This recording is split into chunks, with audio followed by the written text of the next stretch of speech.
सबने सुन रखा होगा शेयर क्या होता है। मेन इस चैप्टर में सारा जो चलेगा इन शेयर्स के ऊपर ही चलना है। तो हम देखेंगे equity shares and preference share, दो टाइप के शेयर्स होते हैं।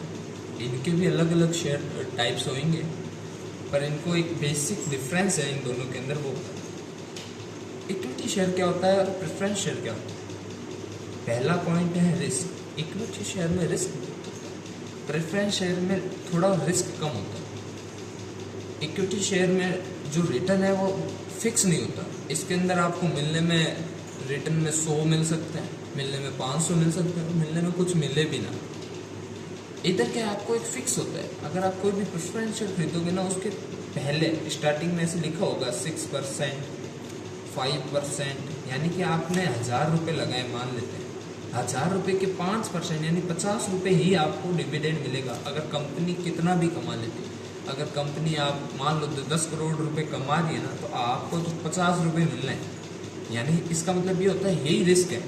अब इसके अंदर क्या होता है, अब इनको कभी कभार ऐसे 50 रुपये मिले, पर सारा कुछ हो गया, इतना प्रॉफिट था कि भाई 50 रुपये तक तो दे सकते थे, पर इनको यहाँ पे इक्विटी शेयर्स वालों को कुछ मिलना ही नहीं। तो इसके अंदर रिस्क थोड़ा इसलिए ज़्यादा होता है और यहाँ पे रिस्क कम होता है। नो फिक्स रिटर्न, यहाँ पे फिक्स रिटर्न नहीं है। यहाँ पे अब यहाँ पे इनको 50 मिले तो यहाँ पे 0 भी मिले, तो इनको मिलने के अंदर 500 भी मिल सकते हैं, मिलने के अंदर 400 भी मिल सकते हैं। तो इसके लिए फिक्स नहीं होता। फिर आता है पेमेंट ऑफ शेयर।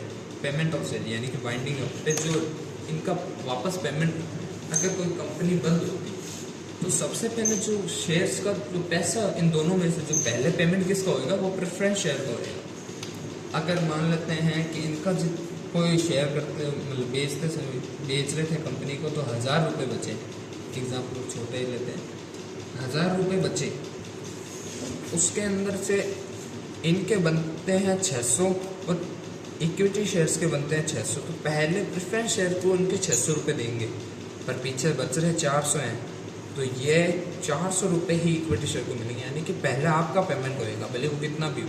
अगर यहाँ पे 400 रुपये होते हैं ना, 1000 की जगह 400 होते हैं, तो इनको पूरे 400 मिलते हैं और इनको 0। अब देखिए इक्विटी शेयर के कोई टाइप नहीं होते, प्रेफरेंस शेयर्स के टाइप होते हैं। पहला होता है cumulative and non cumulative share.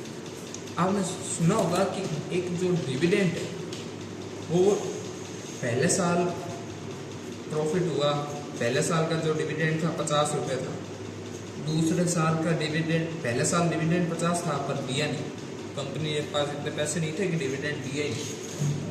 अगले साल भी डिविडेंड हुआ 50 रुपये, तो इस साल क्या है, ये 50 रुपये यहाँ जुड़ जाएंगे। अगर आपको डिविडेंड इन फ्यूचर मिलता है पिछले साल का, तो आप क्यूमुलेटिव प्रेफरेंस शेयर है। अगर आपको नहीं मिलते तो वो नॉन क्यूमुलेटिव। समझ के, अगर आपका डिविडेंड है जो जुड़ता जा रहा है, तो आप क्यूमुलेटिव प्रेफरेंस शेयर हैं, वो कैटेगरी क्यूमुलेटिव प्रेफरेंस शेयर की कैटेगरी में जाते हैं। अगर आपके जो डिविडेंड है हर साल में जितना होता है उतना मिलता है, अगर मान लो कि पिछले साल आपको अगर नहीं मिला तो वो भूल जाइए कि आपको डिविडेंड मिलेगा, तो वो नॉन क्यूमुलेटिव। फिर आता है पार्टिसिपेटिंग और नॉन पार्टिसिपेटिंग। कभी कभार क्या होता है, कंपनी को बहुत ज़्यादा प्रॉफिट हो जाता है, कंपनी अपने सारे इंटरेस्ट दे देती है, अपने डिविडेंड्स हैं जो प्रेफरेंस शेयर होल्डर्स को वो डिविडेंड दे देती है, इक्विटी शेयर होल्डर्स को है उनको भी दे देती है।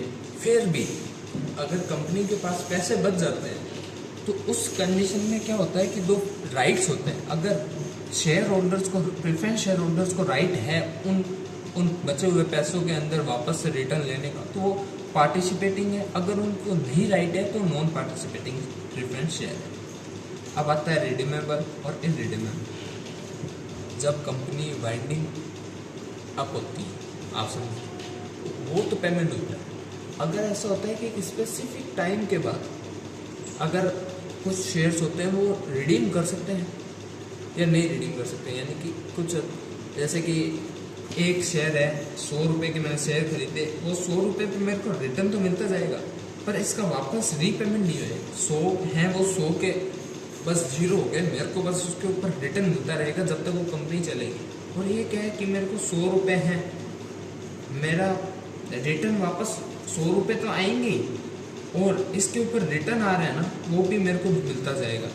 महीने के महीने या साल के साल जितने भी जिस हिसाब से देगी कंपनी, उस हिसाब से मेरे को रिटर्न तो मिलता जाएगा और मेरे को ये 100 रुपये भी मिलेंगे, कन्वर्टेबल और नॉन कन्वर्टेबल। एक राइट देते हैं प्रेफरेंस शेयर होल्डर्स को कि आप अगर कुछ समय के बाद में अगर हमारे इक्विटी शेयर्स के अंदर कन्वर्ट होना चाहते हो तो हो सकते हो।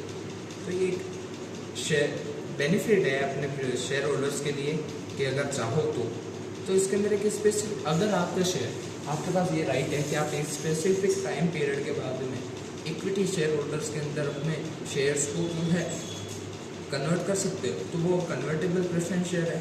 अगर आप कन्वर्ट नहीं कर सकते तो नॉन कन्वर्टेबल प्रेफरेंस